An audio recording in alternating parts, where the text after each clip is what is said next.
இந்த விரல் இருக்கு இல்லையா, இந்த விரலுக்கு வந்து நிறைய அர்த்தங்கள் சொல்லலாம்.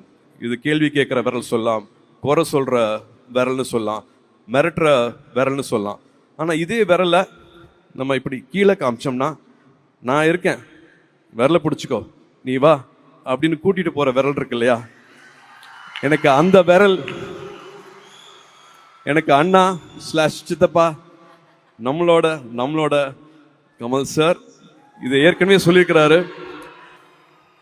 என் ரூம்ல இருக்கிற போஸ்டர்ல வந்து நான் கமல் சார் போட்டோ வந்து நான் ஒட்டி வச்சிருக்கேன். நாயகன் படம் பார்த்துட்டு மீசையெல்லாம் எடுத்திருக்கேன். அந்த போஸ்டரை ஒட்டிட்டு எங்களுக்கு நடுவில் இப்படி ஒரு உறவு கிடைக்கும், இப்படி ஒரு பயணம் கிடைக்கும் அப்படின்னு நான் நினைச்சு பார்த்ததே கிடையாது.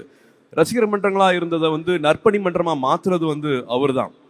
ஒரு கலையில வந்து சலங்கை ஒளி பண்ணிட்டு நாயகன் இவர் பண்றாரா, தேவரமன் இவர் தான் பண்றாரா, காசுக்காக பண்ணவே இல்லை. அந்த கலைக்காக வந்து தன்னைத்தானே எவ்வளவு உயர்த்திக்கலாம், மற்றபடி மற்றவங்களை எப்படி இன்ஸ்பயர் பண்ணலாம் அப்படிங்கிறது மட்டுமே வந்து நான் அவர் அப்படிதான் பார்த்தேன். நான் வேற தொழிலா இருந்தா கூட எனக்கு அவர் தான் எனக்கு இன்ஸ்பிரேஷன் இருப்பாரு. நான் உயர்றதுக்கு, நான் வளர்றதுக்கு, நான் ஒரு இலக்கை தொடுறதுக்கு என்னைக்குமே அவர் தான் இன்ஸ்பிரேஷன் இருப்பாரு.